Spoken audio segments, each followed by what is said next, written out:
Now here again is Benjamin Reaves. Ben, you concluded your message with a passionate reading of the familiar hymn, "He Comes to the Garden Alone." And I have a feeling that that hymn is at the center of your prayer life. It is. Sometimes those of us who are in professions where we pray publicly, we pray for people, need to be reminded that the purpose of prayer is not the petition, it's not the praise, but it is the relationship that it builds. And that's what is lifted up in that song.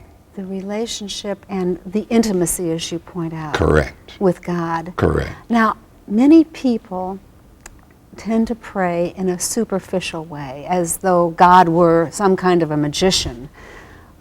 What can we learn? How can we sensitize people to pray for things that are not shallow?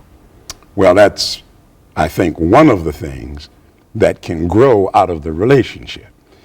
When you spend time with someone, you learn to be more meaningful and substantive in your dialogue. But if we're just coming to God as a short order cook or someone at a supermarket or some phone answering service, we do tend to fall back on the shallow, mundane things. But again, if we keep primary, it's getting to know him, his getting to know me. You referred to what you called emergency room prayers. Say more about that, because in an emergency, people do have a tendency to call for help, to call on God for help. And what's the difference between praying for strength for the journey and for healing or a quick fix?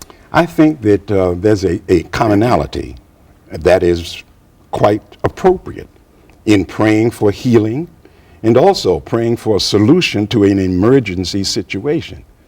The concern that I have is if all of our prayers are only that way, it's only, God, I need you, then we will find that the substance of the relationship that I'm suggesting ought to be paramount will begin to die.